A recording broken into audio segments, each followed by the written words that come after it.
सोने नबी से दे पसीने नाल दित्ती गई सुभान अल्लाह बेशक इवें टुटदे है गुलाब दा फूल सड़क तो मिले ते उठू चा के खाक झाड़न लगे तो उन्हें पत्ता कर गया वाह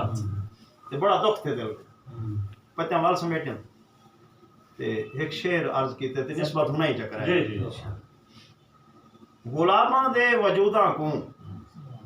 इवें हत्थां दे विच रखो वाह वाह गुलाबां दे वजूदां को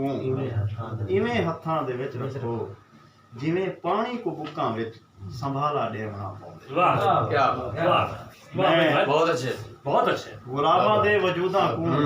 दावत कलाम जैसा अपने सोने भिरा सारी महफिल दे गुलाब दे फुल मेरे उस्ताद मोहतरम सही रशीद हसरत साहब दे बेहतरीन दोस्त सही अताउल्लाह अता साहब को के तशरीफ गिन आज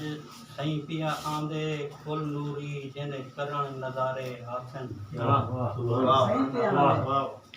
आज सही पिया आंदे फुल नूरी जेने करण नजारे हासन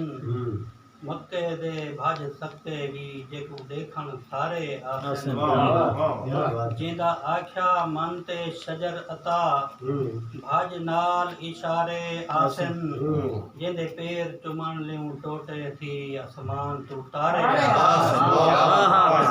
ए दरबा ला इलाह दियां ला कर कुफर दी जान अलील देसी इंदे कर कौनैन सपुर्द अता सरदार दा लकब जलील देसी एक दी आसी इंदे पैरें ते खुद बोसे आ जिबरील दे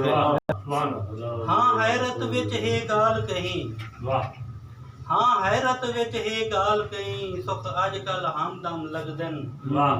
जे घर दे बाहरों कदम रखां मन मोने मौसम लगदन कहीं काम को करण जो पौंदी हां आपे थींदे होए कम लगदन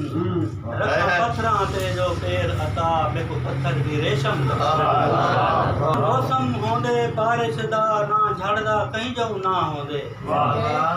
ना मौसम होंदे बारिश दा ना झड़दा कहीं जो ना होंदे